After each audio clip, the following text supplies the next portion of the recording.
So let's continue with the next topic of today's lecture, which is basic arithmetic instructions. So let's now assume that we have the variables a, b, and c, and they each map to s1, s2, and s3 respectively. So say we want to add together two variables. We want to add b and c together and set the result to a. In RISC-V, we'd actually use the add instruction, which will take in s1, s2, and s3, where s1 is the destination register, so which register we're writing it to. In this case, once again, s1 equals to a, so that's what we're doing here. And then we have s2 and s3 as our source registers. And what we're doing with this operation is we are taking s2 and adding it to s3, and then we're storing it back into s1. We also have integer subtraction, which is the subcommand, which is equivalent to saying I want to set a equal to b minus c. Once again, s1 is a, so this is the destination register, which is mapping to this setting of the variable. Then we have this source register s2, which is b, and we're saying I want s2 to be subtracted from s3, which means, or I want to subtract s3 from s2, so s2, which is b, minus s3, which is c, and then I want to set it to s1.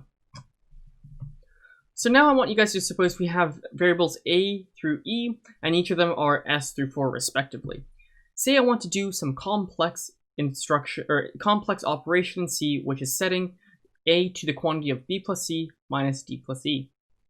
So first, we need to actually break this down into smaller operations, as in we need to break this down into operations which only take two source variables.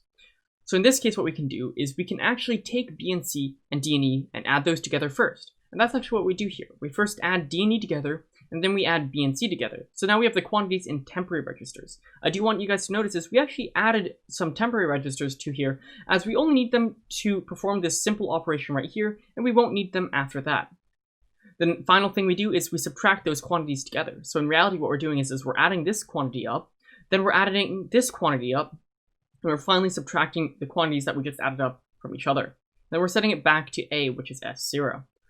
The order of instructions does matter as we execute from top to bottom, though these two instructions could have been put in either order.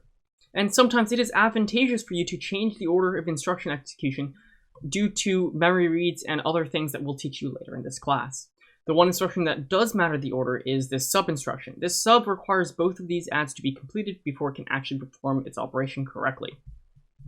And finally, let me go over the explanation that is on the green card. This is something you guys should generally understand as you'll be reading it and putting it to memory and heart, and you'll be loving it, I hope, every time you need to program in RISC. So on the left, the first column we have is the mnemonic, which is the actual operation in assembly. So this is the name that you'll be using when you're actually programming in assembly. I do want to point out this little W right here. This stands for word, and it means that we want to perform an operation on just a word of data instead of the entire register of data. This is meant for systems that are greater than 32 bits, as they want to perform a word's worth of data, or word's worth of operations on some piece of data. Something else to note is that the word operations are actually not supported in 32-bit versions of RISC-V. Next, we have the format, which is the instruction format, which is basically how do we translate, it's the idea of how we translate the instruction into machine code, which is what the CPU will actually understand. So it's basically breaking down the instruction into a specific format of, like, maybe I want to say this is the idea of the instruction in this portion of the machine code, this is the registers I'm using, and so on. Next, we have the name. So this is typically what we'd call that instruction. So in this case, we call an add, and then the word is if you use this one. And then finally, we have the description, and this description is in Verilog. So Verilog, it looks kind of similar to certain languages. It looks similar, honestly, to C, and it's actually not too difficult to read. So there's a few things you might see in there. You might see a capital R like you see here, or capital M.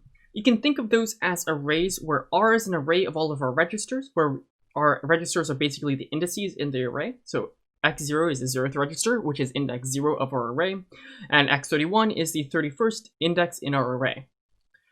And so in this case, and we also have the same thing for memory, where basically the ID is the address that we want to access in memory. And so what we're seeing here is we have this register ID, which is in RS1, and we have a register ID, which is in RS2. what we're doing is we're indexing into this register array, and we're pulling out the value that is stored in that ID, which is essentially what is the value stored in that register. So what this is really saying is I want to get the value out of RS1, and then I want to get the value out of RS2. I want to add these two values up together, and then I want to set the value to the register RD. And so that's what this operation is doing. I'm saying within this register array, I want to set the value into RD.